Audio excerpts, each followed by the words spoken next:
The brown horse stood trembling in the rain, his ribs visible under his muddy coat. His eyes held a silent plea as three men approached. But when one of them knelt down, he gasped. This wasn't just a starving horse.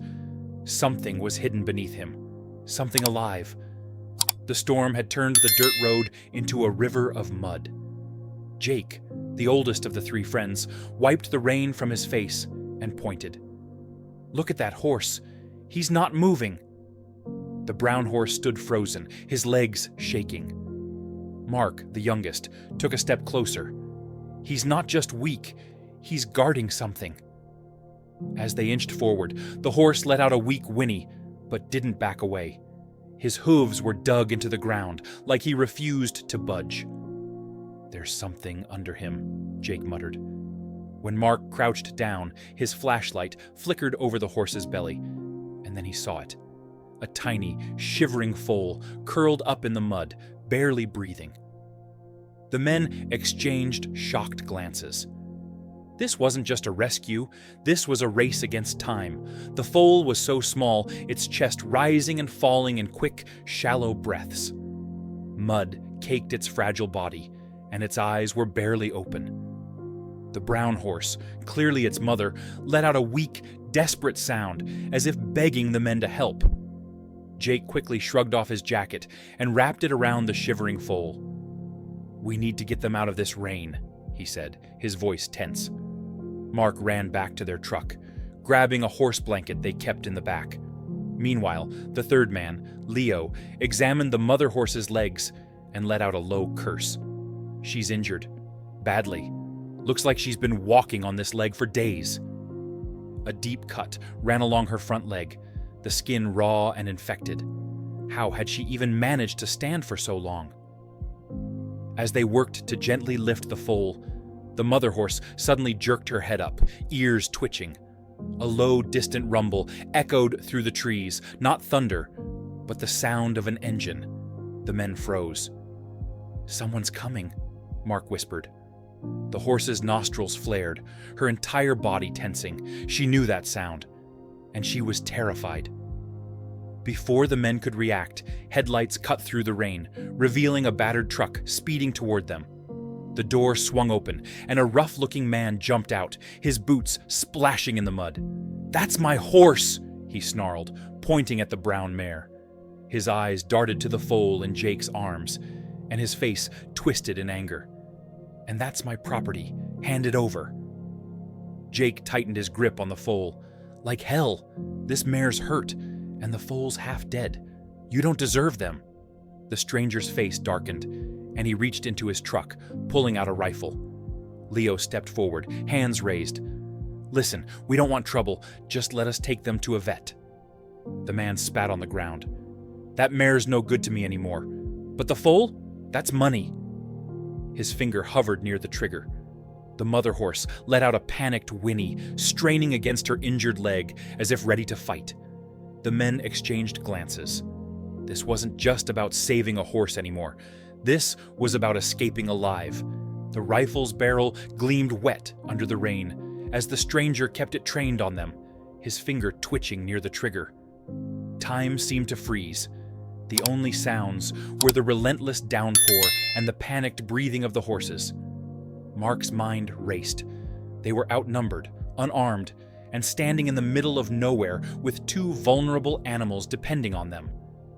The foal in Jake's arms let out a weak cry, snapping them back to reality.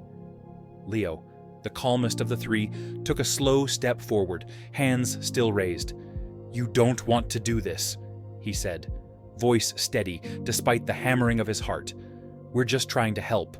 The law won't look kindly on you if you hurt anyone over a horse." A cruel smirk twisted the stranger's lips. "Law?" he scoffed. "Ain't no law out here but mine."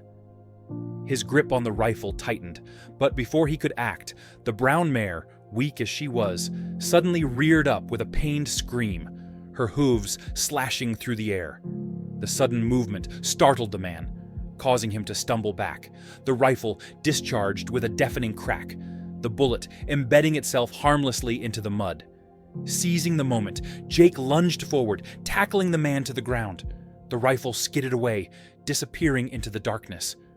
A brutal struggle ensued, fists flying, mud splattering, until Leo and Mark joined in, pinning the man down. "Tie him up!" Jake barked, breathing heavily. Mark yanked a length of rope from their truck and quickly bound the stranger's hands. As they caught their breath, the reality of the situation settled over them. They couldn't just leave the man here, but they also couldn't involve the authorities without risking their own safety. None of them were eager to explain why they'd been on this abandoned road in the first place. "We'll drop him off near town," Leo decided. "Let him explain himself to the cops if he wants." The stranger spat curses at them, promising retribution, but they ignored him. Their focus now was the horses. The mare had collapsed again, her strength spent. The foal, still wrapped in Jake's jacket, needed urgent care. They carefully loaded both animals into the truck, the mare groaning in pain as they lifted her. Her breathing was ragged, her eyes half-lidded with exhaustion. The foal, nestled against her side, seemed to draw comfort from her presence, despite her weakened state. As they drove toward the nearest veterinary clinic, the men exchanged uneasy glances. This wasn't over. That stranger had recognized them, had known exactly where to find them. And if he was willing to shoot over a horse, what else was he capable of? The road ahead was dark, the storm showing no signs of letting up. Somewhere in the shadows, unseen dangers lurked. But for now, their only mission was to save these two lives, no matter the cost. The truck's headlights cut through the sheets of rain as they sped toward town, the wounded mare lying across the back seat with her foal pressed close. Every bump in the road made her whimper in pain, her breath coming in ragged gasps. Jake kept one hand on the wheel and the other pressing a wad of fabric against the mare's bleeding leg, his knuckles white with tension. In the rearview mirror, he caught glimpses of Mark's face, pale, jaw clenched, as he cradled the foal like it might disappear if he blinked. Leo sat rigid in the passenger seat, his eyes constantly flicking to the side mirrors, watching for headlights that might be following them. The bound stranger's threats still echoed in their minds, a dark cloud hanging over their rescue mission. They were 20 minutes from the nearest veterinary clinic when the truck's engine sputtered violently. A warning light flashed on the dashboard. Fuel pump failure. "No, not now!" Jake slammed his palm against the steering wheel as the vehicle lurched, losing speed. The mare lifted her head in alarm, nostrils flaring at the scent of burning oil. Leo was already unbuckling his seatbelt. "I'll check under the hood, but we might be stranded." As they rolled to a stop on the shoulder, the reality of their situation sank in. No cell service, no spare parts. Just 3 men, 2 dying horses, and a potential madman who might be hunting them down. While Leo wrestled with the engine, Mark noticed something that made his blood run cold. Fresh tire tracks in the mud leading down a nearby Forest Service road. Too fresh. Someone had been here recently. He opened his mouth to warn the others when a twig snapped in the darkness beyond the tree line. The foal let out a frightened bleat, and the mare struggled to stand, her ears pinned back in alarm. Jake instinctively reached for the tire iron under his seat, his pulse pounding in his ears. The woods had gone eerily silent. No crickets, no owls, just the relentless drum of rain on leaves. Then, a voice cut through the night. "You boys picked the wrong horses to steal." A figure stepped into the edge of the headlight's glow, tall, broad-shouldered, with a shotgun resting casually against his hip. But it wasn't the stranger they'd tied up. This was someone new. Behind him, 2 more shadowy figures emerged, their faces obscured by hoods. The leader's grin was all teeth. "See? That mare there? She's got something of ours." He took a step closer, the shotgun's barrel glinting. "And we aim to take it back." The foal, small, weak, and seemingly worthless, suddenly became the center of a mystery far bigger than a simple animal rescue. Why were armed men hunting a newborn horse? What made it so valuable? And how were three unprepared strangers going to protect these animals when they could barely protect themselves? The answers lurked somewhere in the stormy night, waiting to be uncovered, if they lived long enough to find them. The moment stretched like a wire about to snap, the three strangers with their shotgun, the wounded mare's labored breathing, the foal's weak cries muffled against Mark's chest. Jake's fingers tightened around the tire iron, his mind racing. These weren't just horse thieves. The way their leader's eyes locked onto the foal, it was personal, valuable, and that made everything more dangerous. The leader took another step forward, mud sucking at his boots. "Hand over the foal," he said, voice low and rough like gravel underfoot. "We'll let you walk away. Ain't your fight." The shotgun's barrel didn't waver. Leo, still half leaning into the truck's smoking engine compartment, slowly straightened up. His hands were raised, but his voice was steel.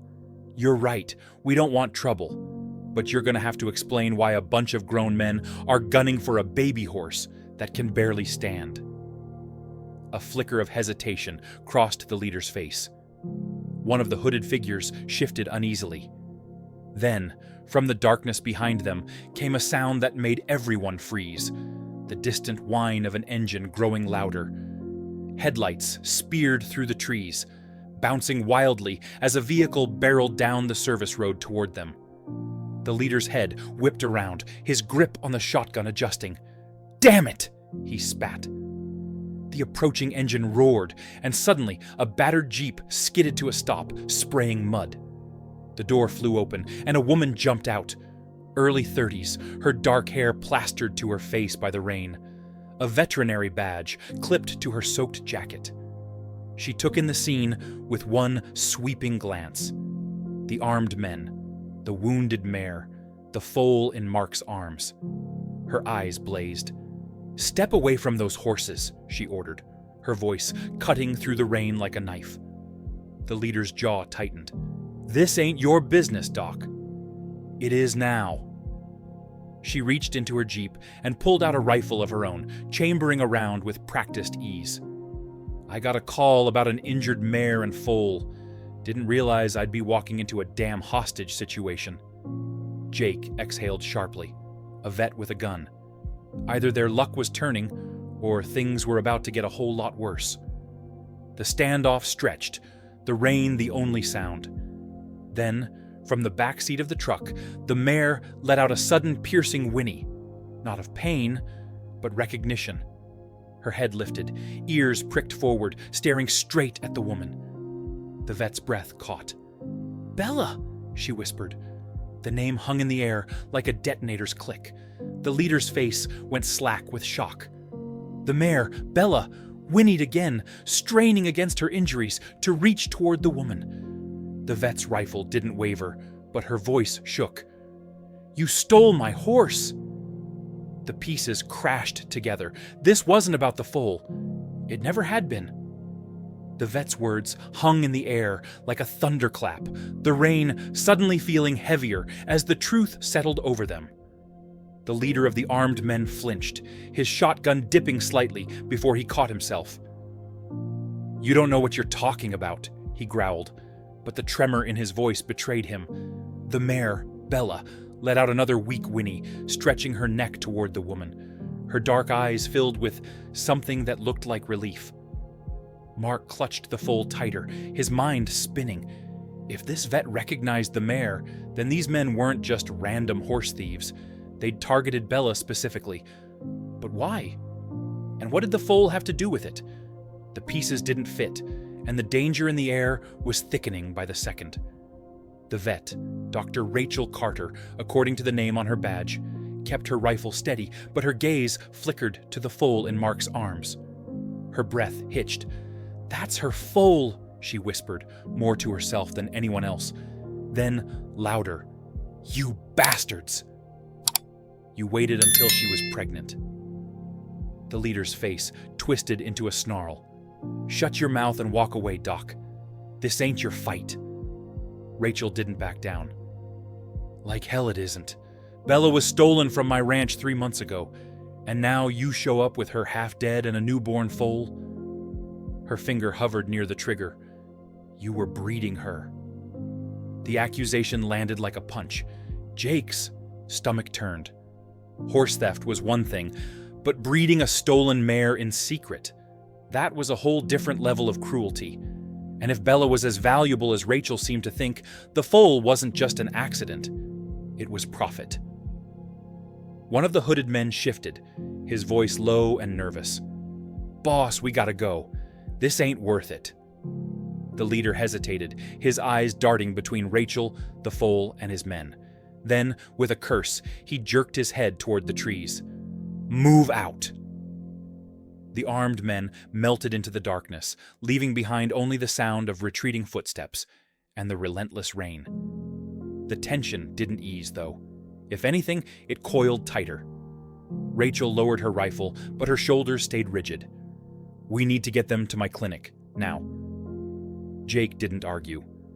The truck was dead, but Rachel's Jeep could fit Bella if they moved fast. As they carefully lifted the mare into the back, her breathing shallow and uneven, Rachel's hands trembled. "She's in bad shape," she murmured, more to herself than anyone. "But she's strong. She held on this long." The foal, still cradled in Mark's arms, let out a soft noise. Rachel reached out, brushing a hand over its damp fur. Her expression softened for the first time. "Hey, little one," she whispered. Then, to the men, "Get in. We don't have much time." As the Jeep roared to life, Jake couldn't shake the feeling that they'd just stepped into something far bigger than a rescue.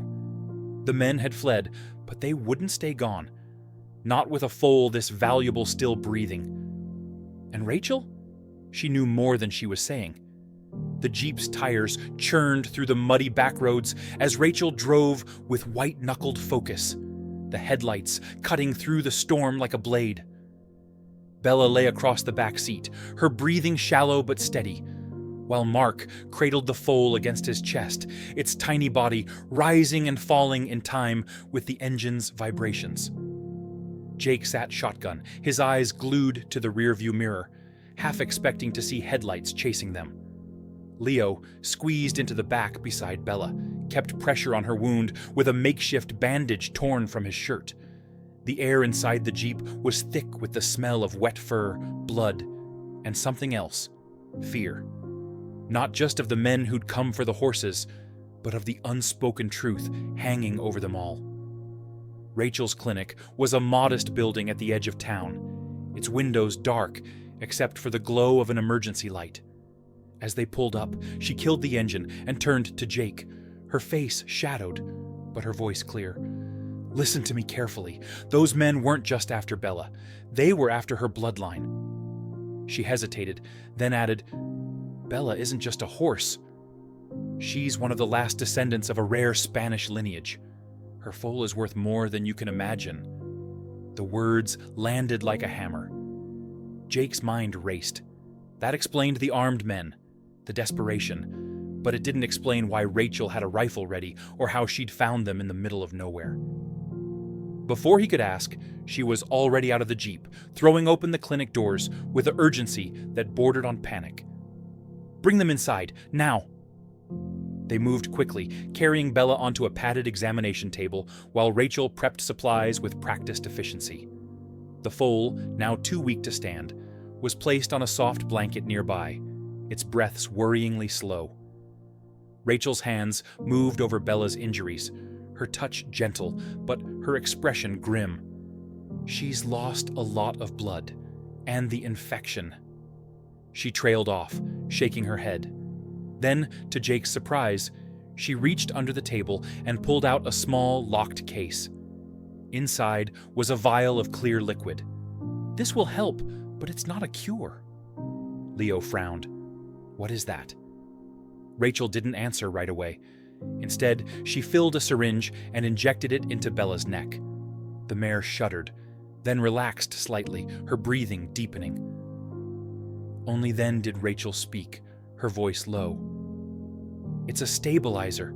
For her bloodline, there are complications."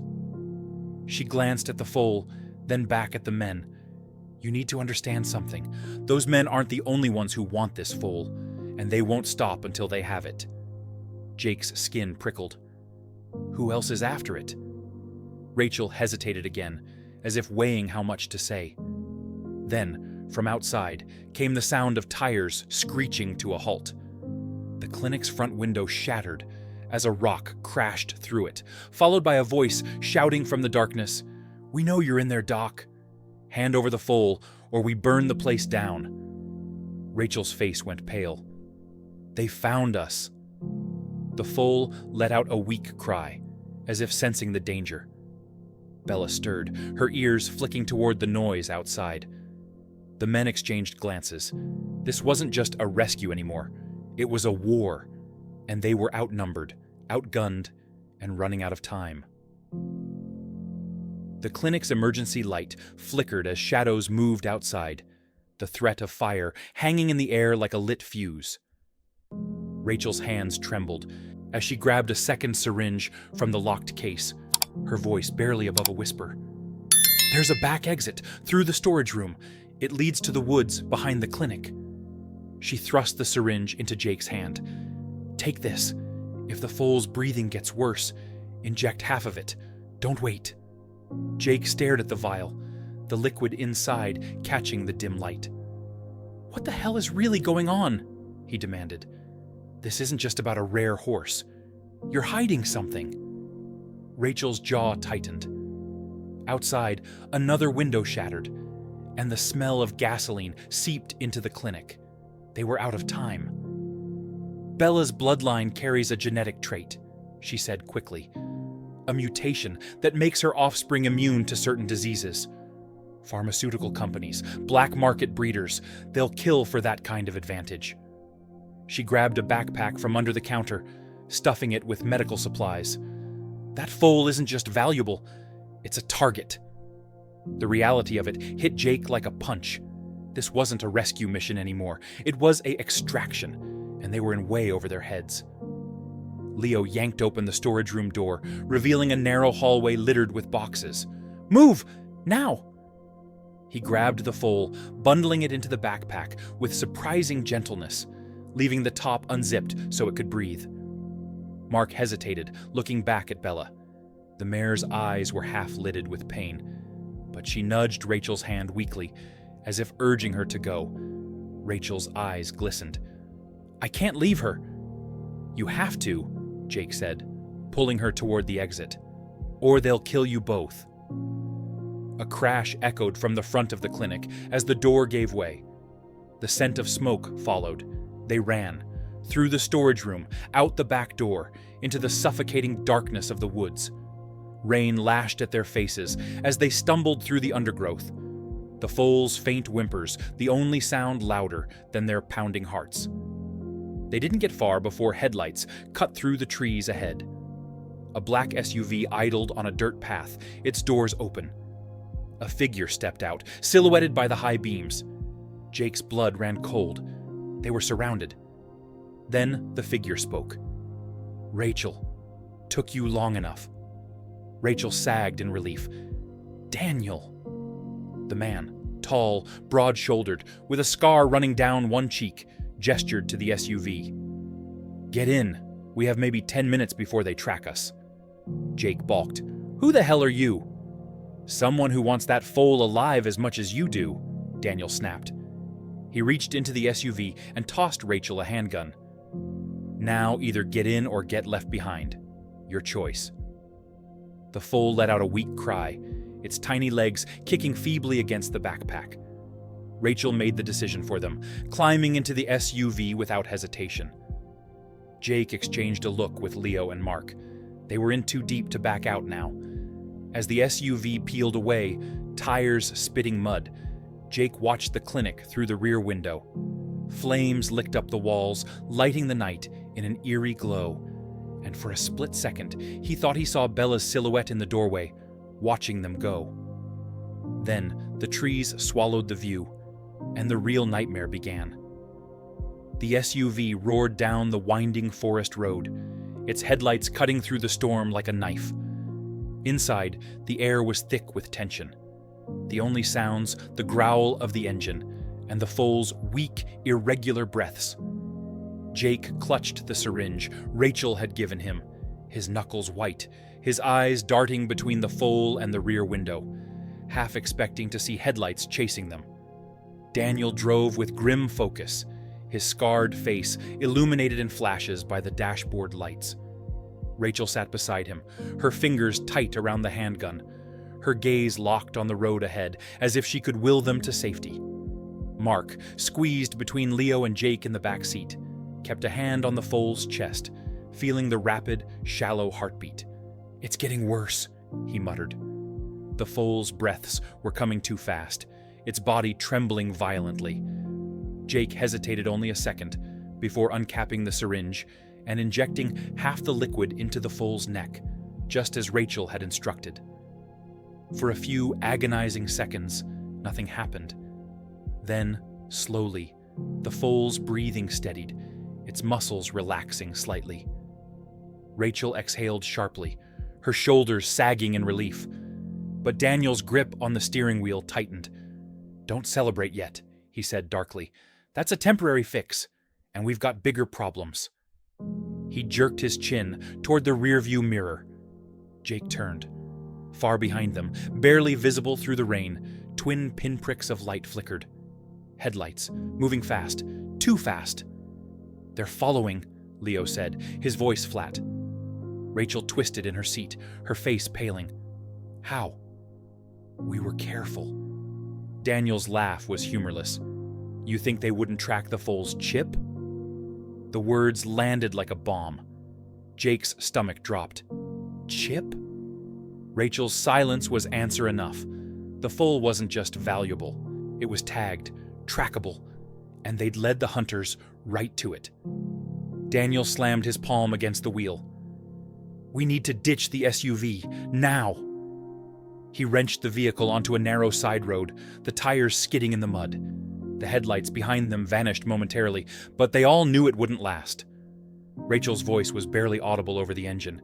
"There's a safe house, 10 miles north. If we can get there—" "If," Daniel interrupted, his tone razor sharp. "That's a big if."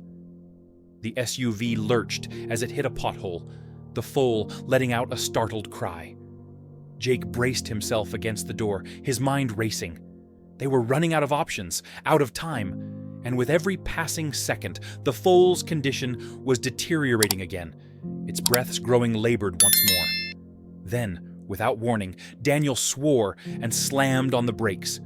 The SUV skidded to a stop, throwing them all forward.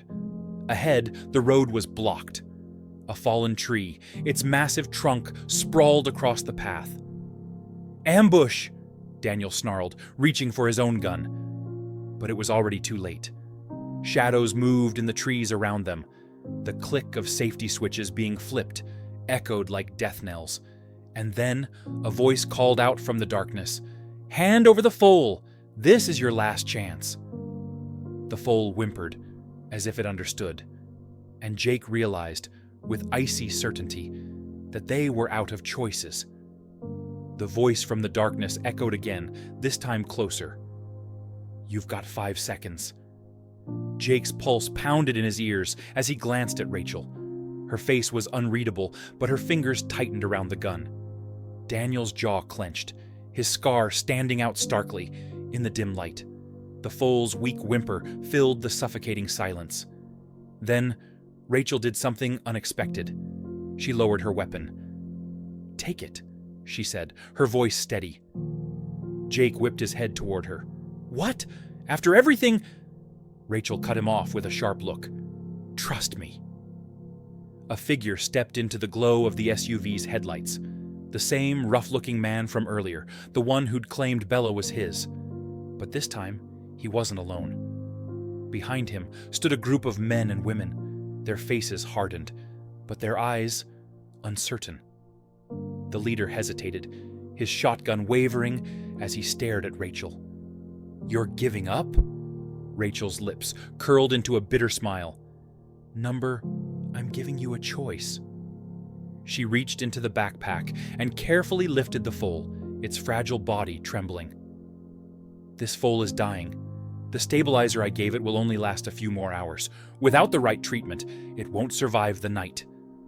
She took a step forward, holding the foal out. You want it? Take it. But know this, if it dies, Bella's bloodline dies with it. Forever. The leader's face twisted in conflict. Behind him, murmurs rose among his people. One woman, younger than the rest, stepped forward.